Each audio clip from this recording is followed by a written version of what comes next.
Hey guys, my name is Mutheki, and I'd like to thank you all so much for joining me today. Most importantly, I'd like us all to thank God for enabling each and every one of us to be here. You know, I didn't post a video for New Year's, which was last week, but I'd like to wish you all a happy 2023. You know, it's a glory to God that we have managed to see a new year. There are many people who didn't make it into 2023 for certain reasons or certain circumstances. And so you must be always quick to thank God for blessing you, giving you life, giving you health, giving you all these things that money cannot buy. Because there are those who, I always say, can take your life in a minute, because they will see as though you have a good thing going on. So always be quick to thank God, as I always tell you. You know, guys, one important thing I want us to realize is when you get into a new year, it is primarily important that you do a post-mortem of last year. You know, sit down with yourself and do a debrief, of what 2022 was like for you. It's important to realize your ups, your downs, your wins, your failures, the things that did not go your way or the things that actually did go your way, and understand why did that happen. Because, they always say that doing something the same way and expecting different results, that's madness. And a lot of times we find ourselves in that situation. We wake up and say, this is the year. 2023 is the year that I'm going to make it. But you've been doing the same thing from 2015 and you haven't made it. And so sometimes it's important to sit back and relook and see, is there somewhere I'm going wrong? Am I applying the wrong principles? Am I applying the wrong strategies as to why I'm unable to achieve that which I have achieved? As you look back also into 2022, it's important to realize that probably the day you're living today is a gift. A lot of the things that you are actually doing today were prayer requests back in 2022. For me, it's true. A lot of things that I'm living today are prayer requests that I had last year, and God brought them to fruition. But in the same breath, there are a lot of things that He said no to. A lot of things He asked me to wait. In life, there's yes, no, and wait. And all these things come for a reason and for a purpose in each and everyone's life. And so don't look as though the no's are there to destroy you, or the yeses are only happen to other people and not to you. And so everything that happens for a plan and for a purpose. I'm blessed to have a son, and as I raise my son, a lot of things that we interact with him have yes, no, and wait. Why? I'm the parent. I can see what is beneficial to him and what will not benefit him.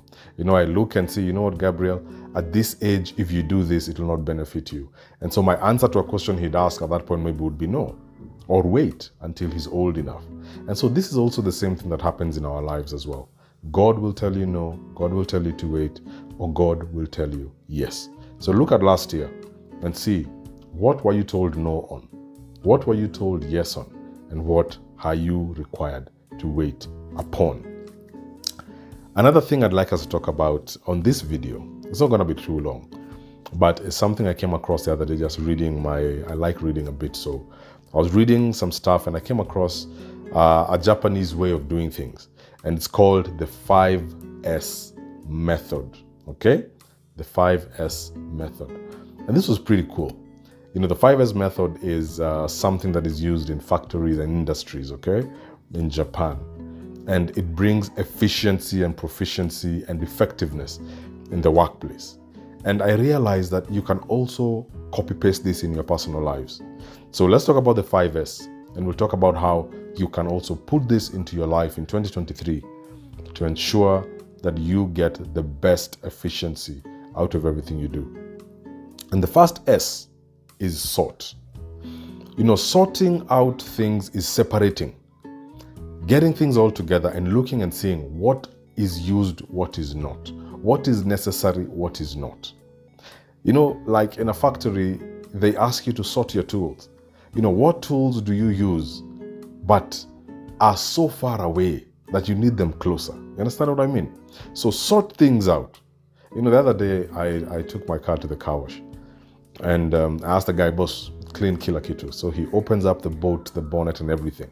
And as he's cleaning, he found a lot of parts. You know, I'm that guy who, when I go to the garage, I ask the mech to, weka yo.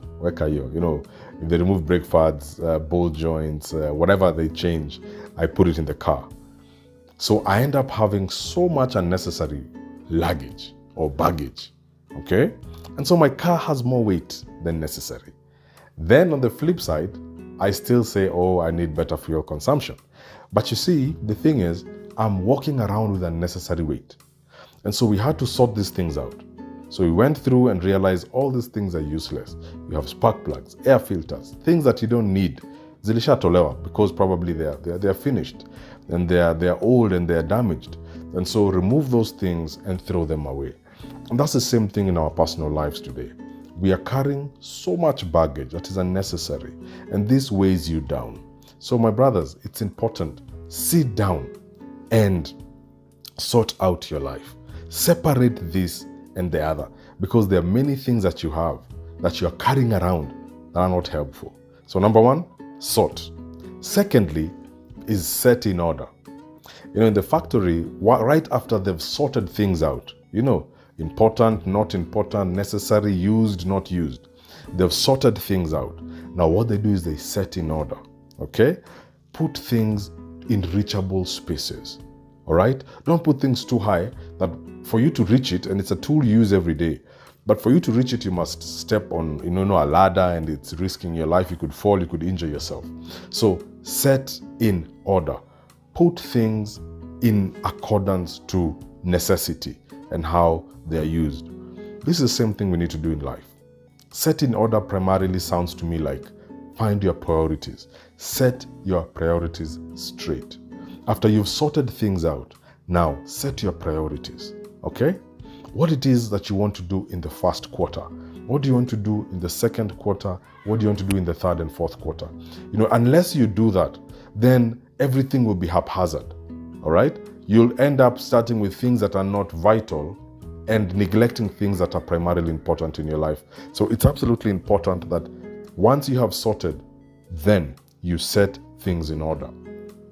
The third S in this 5S method is shine. Shine basically means clean. Clean things up. Make sure that the workspace is clean. The environment is clean, because now you've sorted, meaning you've separated useless things. Secondly, you've set in order. You've pangered things perfectly how they should be. Thirdly now is to clean up. You see, where there is dirt, it's very hard for you to see what is good there. And so cleanliness is absolutely important. And in our personal lives, we have a lot of things we have to clean out, guys.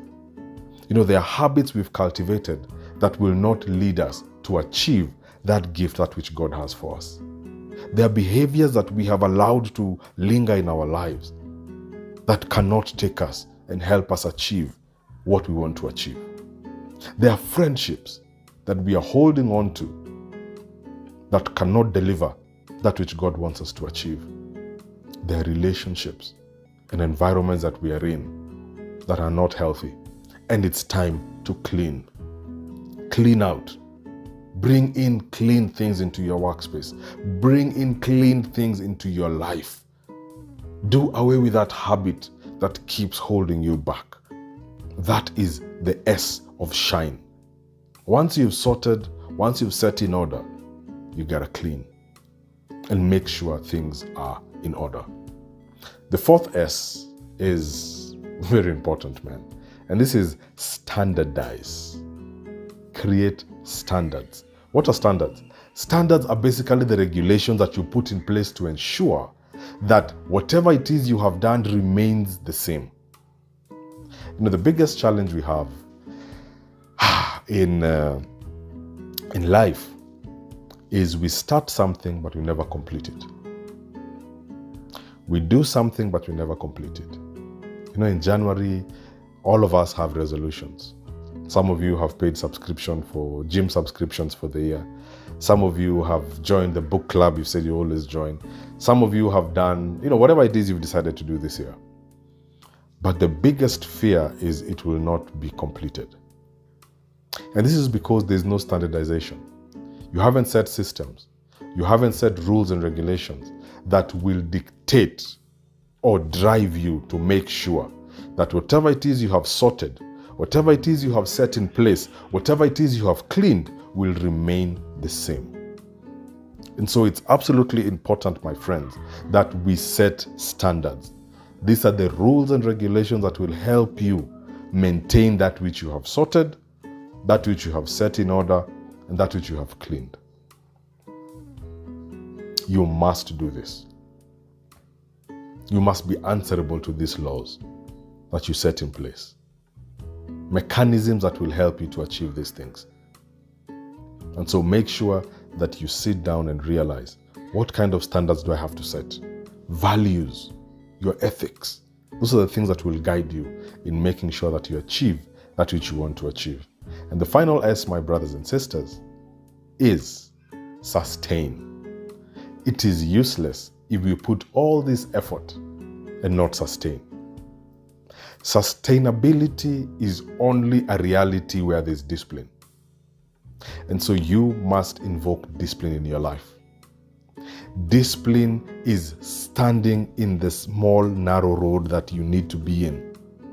Everything around you looks so nice, but you must be disciplined. You know, I remember there's a phrase that Kipchoge says.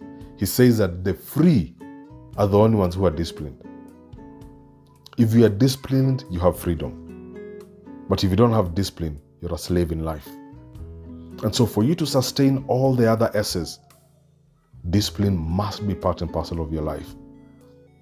You know, I always like using gym membership because I've also been fluctuating in my going to the gym and not.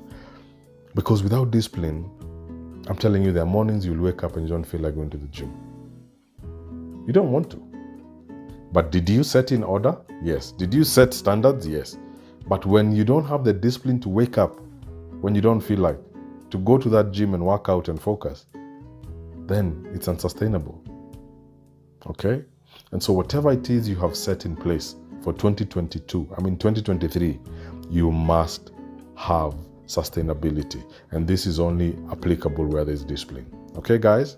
And so remember the 5S method. Number 1, sort out. Number 2, set in order. Number 3, shine. Number 4, set standards. And number 5, sustain. Guys, I want to wish you a blessed 2023. Thank you for tuning in. And always remember, you can hit me up on my social media pages. Send me an email if you have a question, a query, any concern you have. Feel free, hit me up, and I'll do my best to get back to each and every one of you.